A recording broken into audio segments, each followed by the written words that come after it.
Ilahi abdukal abiku roja ila babika, abdukal asir roja ila sulhi, abdukal mudhibu ataka bil udri, fa'fu anni bijudika wa taqabbal minni bifadlika wanzur ila birahmatika. Hei Gusti Pangeran abdi, abdi teh hamba salira anu kabur, tuluy hayang balik deui kana lawang rahmat Gusti. Abdukal asir roja ila sulhi, abdi teh hamba Gusti anu getol maksiat, tuluy balik deui kana kamaslahatan, ngarepkeun hirup abdi ditataan deui ku Gusti.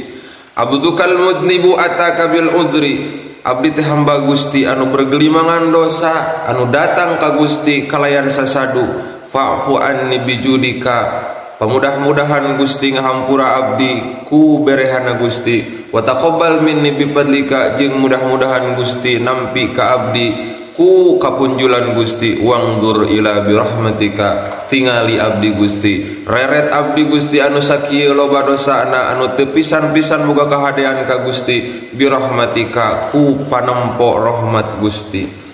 Datangkeun ti kitu ieu hiji caritaan bisa jadi contoh keur ieu coretan kitab. Lir ibarat urang anu ngabogaan kabogoh awewe nu sangat begitu nyaah ka urang, di tengah-tengah manehanana nyaah ka urang, bela ka urang, nafsu urang engkeor ningali nu leuwih galis, dina pandangan nafsu eta awewe geulis betan anu memehna.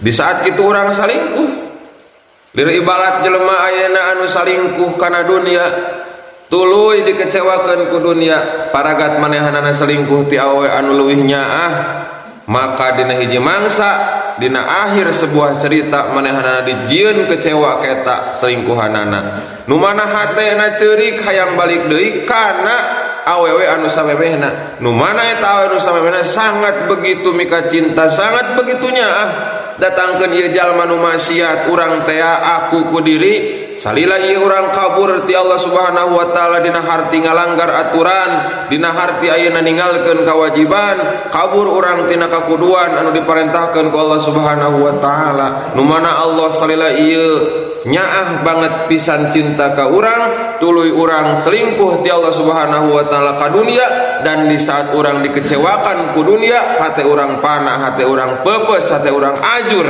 didinya urang hayang balik deui ka Gusti, menta ka Gusti supaya dibukakeun deui lawang rahmat ti Gusti. Mudah-mudahan datangkeun urang wasilah ngaji, nu mana ngaji najan caliweur ge urang menta kegamparan, sangkan dijadikeun hiji wasilah, dijadikeun hiji bukti ieu mangrupakeun tobat urang.